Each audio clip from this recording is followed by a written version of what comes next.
อูตูเตือนจะมีฝนตกในระดับปานกลางหาตกหนักแต่แขวงบริคำไซลงไปถึงแขวงเซกองกว่า 60% ของพื้นที่กรมอุตุนิยมเร็วทกศาสตร์พยากรณ์อากาศวันที่ 17 กันยายน 2025 ว่าความกดดันต่ำของอากาศร้อนยังจะสืบต่อปกคลุมอยู่ทั่วทุกภาคของประเทศลาวด้วยกำลังอ่อนสมทบกับลมมรสุมตะวันตกเฉียงใต้พัดปกคลุมเป็นส่วนใหญ่ซึ่งเจ็ดให้จะมีฝนตกฟ้าห้องฟ้าเหลื่อมในดับคอยหาปานกลางอยู่ทั่วไปเพราะมีลมพัดแรงอยู่บางท้องถิ่นในแต่ละภาคเติมอีกภาคเหนือด้านตะวันออกแขวงพงสาลีหัวพันและเสียงขวางจะมีฝนตกฟ้าห้องฟ้าเหลื่อมในดับคอยหาปานกลางเพราะมีลมพัดแรงอยู่บางท้องถิ่นหรือนาทีการปกคลุมของฝนเอากำ 50% ของภาคอุณหภูมิในระหว่าง 17-32 องศาภาคเหนือด้านตะวันตกแขวงหลวงน้ำทาบ่อแก้วอุดมไซหลวงพะบางและไซยะบุรี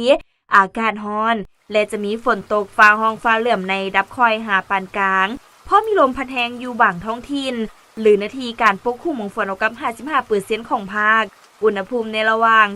21-34 องศานครหลวงเวียงจันทน์ยังจะมีฝนตกฟ้าห้องฟ้าเหลื่อมในดับคอยหาปานกลางเพราะมีลมพัดแรงเป็นบางโอกาสหรือนาทีการปกคลุมของฝนเอากำ 55% อุณหภูมิในระหว่าง 25-33 องศาภาคกลางแขวงเวียงจันทน์บริคำไซคำมวนและสวรรณเขตจะมีฝนตกฟ้าห้องฟ้าเหลื่อมในดับคอยหาปานกลางอยู่ทั่วไป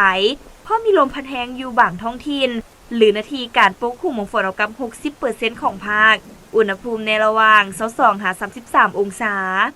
แขวงเซสมบูรณ์อากาศจะเย็นในตอนกลางคืนหาตอนเช้าและจะมีฝนตกฟ้าห้องฟ้าเหลื่อมในดับคอยหาปานกลางเพราะมีลมพัดแรงเป็นบางโอกาสหรือนาทีการปกคลุมของฝนเอากำ 50% อุณหภูมิในระหว่าง 18-33 องศาภาคใต้แขวงสารวันจำปาสักเซกองและอัตตปืออากาศร้อนและจะมีฝนตกฟ้าห้องฟ้าเหลื่อมในดับคอยหาปานกลางอยู่ทั่วไปเพราะมีลมพัดแรงอยู่บางท้องถิ่นหรือนาทีการปกคลุมของฝนเอากำ 60% ของภาคอุณหภูมิในระหว่าง 24-34 องศาสำหรับเขตภูเพียงบริเวณอากาศจะเย็นในตอนกลางคืนหาตอนเช้าและจะมีฝนตกฟ้าห้องฟ้าเหลื่อมในดับคอยหาปานกลางเพราะมีลมพัดแรงเป็นบางโอกาสหรือนาทีการปกคลุมของฝนเอากำ 60% อุณหภูมิในระหว่าง 15-28 องศา